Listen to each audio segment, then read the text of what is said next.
I don't trust the FBI and the Secret Service to give us the real story. And neither should you and I.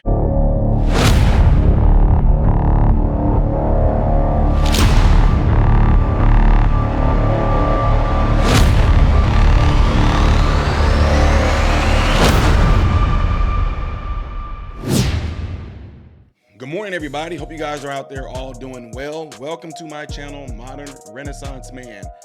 I know I say it all the time because I mean it. I really do appreciate you guys taking time out of your day to view my content, okay? Really do appreciate it.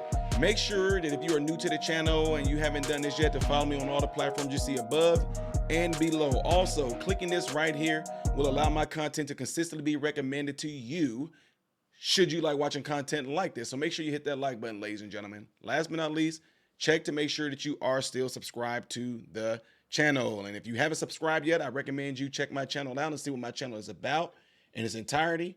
Not just videos like this, but other things that I do, and then subscribe to the channel, right? Really appreciate that. All right, so U.S. State Senator Josh Hawley of Missouri is chiming in on Fox News to give his take on this because he actually had whistleblowers that came out and was telling him what really went down at the rally in Pennsylvania, that everybody's that place is just going to be known as the spot where Trump almost got assassinated. It's going to be known as the spot where local fireman lost his life because of a lunatic who we don't even know why yet decided to try to take the former president out. And that act of God, we all around this world, unless you don't have TV or anything like that, even the little kids in Africa reenacted what happened to Trump. What I'm saying is that we all across the whole world got to see a miracle. We got to see a miracle live on TV. Anyway, my point in saying that is that this particular interview that he's going to give right here, I think he is speaking for a lot of us. And you're going to see some crazy, sneaky stuff, some kind of weird stuff going on in here that the FBI all of a sudden want to step up their game and do some things right now, which it doesn't even matter what they come up with, what they conclude. Nobody's going to believe the bull crap. So anyway, without further ado, folks, check this out. Josh Hawley, he actually traveled to Butler, Pennsylvania. He met with local officials to see firsthand the building and the sniper, the one they scaled, trying to assassinate President Trump. Senator Hawley joins us now. Senator, my understanding is it hardly was a pitch roof. I could look at it and tell you, as a guy that fell off a roof 3 stories, it's not a pitch roof, number one. Number two, if they knew it was a threat and they didn't want their agents on it, I could live with that. Why weren't there sniper eyes on it? Why weren't there agents surrounding the perimeter?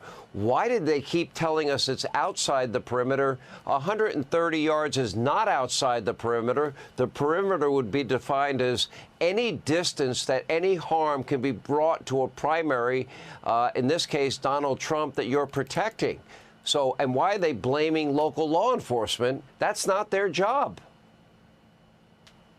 Well, I can tell you, Sean, I saw it today ahead of the Senate committee hearings on this. I went to go see myself. I went to the grounds. I went to the site because, frankly, I don't trust the FBI and the Secret Service to give us the real story. I want to see it myself. And you are right. That roof, it's hardly pitched at all. It's at a slight slant.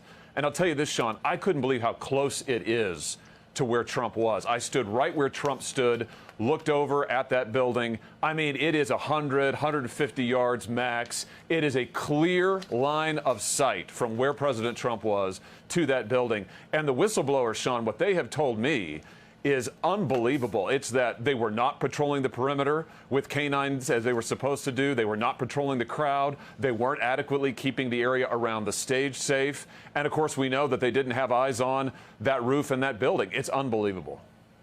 It really is. Tell us what these whistleblowers are telling you that is most alarming to you. Well, one thing is that most of the detail assigned to Trump that day and to that rally were not Secret Service, that most of them were from other federal agencies, including Homeland Security. And, Sean, they weren't prepared.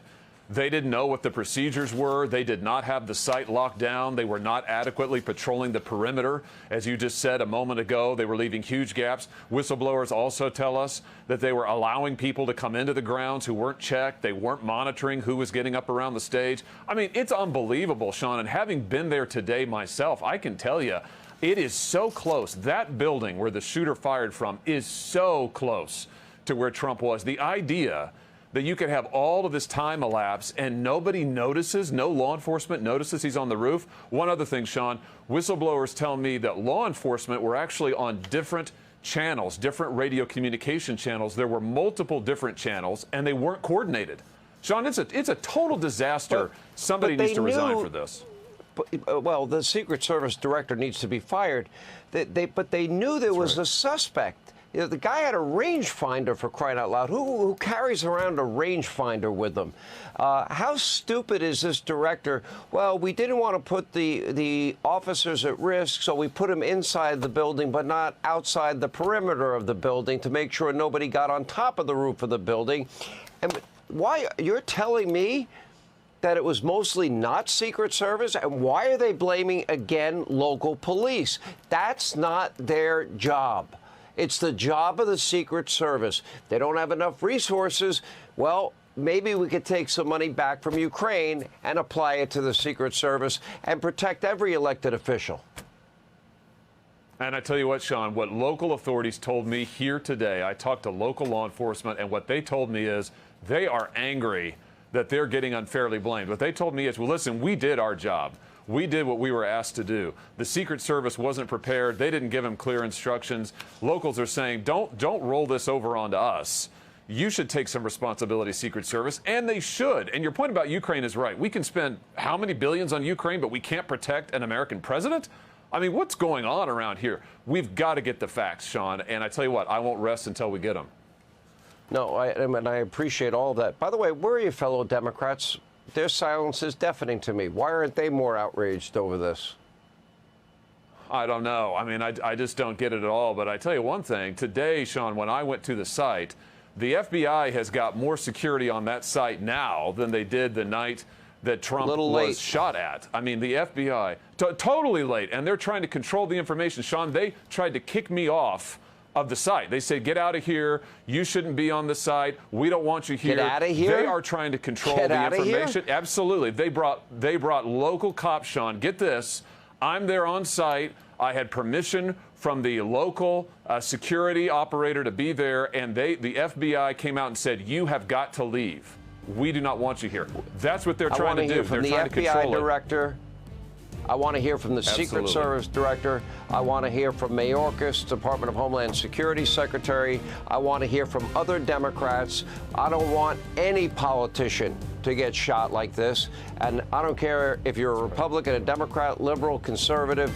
It is meaningless. Protect elected officials. Senator, great job. Right. See there? Didn't even want him there. What? It's not like he's going to be able to mess up or have no obstruction to any type of things that's around. It's not like he's going to be able to mess up some possible evidence they could have missed. It's too late, FBI, CIA, whatever. It's too late for all of y'all. Not Homeland Security, because it's not y'all fault that y'all didn't know what y'all were doing. Apparently, the Homeland Security was there, had no clue what they were doing at all. But Secret Service as well. Kimberly Cheadle, you need to be fired. Or you need to just step down and resign, period. There is no excuse, ladies and gentlemen. Look, again, I'm going to keep on saying this because this is how I am, especially as a father. The more they keep trying to come with the BS, I'm going to be staying there to protect it from coming into the house. So in other words, what I'm saying, I want to make sure that you keep on getting this in your mind that we are not to sit here, not the American people, we are not going to sit here and fall for the bull crap. I don't care what they say. You look, the slope. If you saw the video I did last night, ladies and gentlemen, go check it out. I showed you guys while we were there on the grounds of the White House. I showed the goddamn Secret Service up on top of the White House building at a steeper slope than there was that place that boy was. So no, we're not falling for it. You say it's simple. It's really simple. We failed. What's wrong with that? I've done that before. Be accountable. You know what? That's my fault. I failed. And I'm sorry. And I'm willing to face whatever consequences come with it. I completely failed. Unless it was on purpose. So yeah, they did fail in absolutely 100% allowing it to happen, and it didn't go their way. See what I'm trying to say? It's like an oxymoron type thing. I guess you could call it that. We sit here saying they failed. They failed to protect the president. They're sitting there like, no, we failed to actually let it happen to where it can be executed, and he actually lost his life. I don't care, guys. You're not going to convince me no other way that this was not purposefully done. And then for the most strategic, the highest protection type agency out there, the Secret Service, for them to throw the police under the bus, that is crazy. It was so dangerous to be up there on that roof, on this slope of a roof that's pretty much practically almost flat, that they sure got the pictures of the boy up there, didn't they? They sure got up there with the power spray to spray the blood off, didn't they? Come on now, man. I don't want to hear this bull crap, whatever. Anyway, guys, you guys let me know what you think by leaving it in the comments below after this video. What are your thoughts on this? Do you trust the FBI? Do you trust the CIA? Any of them? I'm telling y'all, no matter what they spew out, we saw with our own eyes. I'm going to be like, nope, nope, nope, nope. Fire, resign. I don't care what y'all say. Resign. We don't care. And look how we don't want you here. Josh Hawley, we don't want you here. You could, bull crap. Flat out 100% bull crap. And by the time they even come up with their report, by that time, who knows, President Trump might be the president by then. Anyway, y'all, don't forget to do what y'all see going on that visual right there. Double check to make sure that you still are subscribed to the channel. All right, hit that thumbs up. I am Ty Smith, Modern Renaissance Man, and I hope and pray that every last one of you have food, shelter, and clothing. And most of all, I pray every last one of you guys are in great health, mentally, physically, emotionally, and spiritually. God bless you all through Jesus.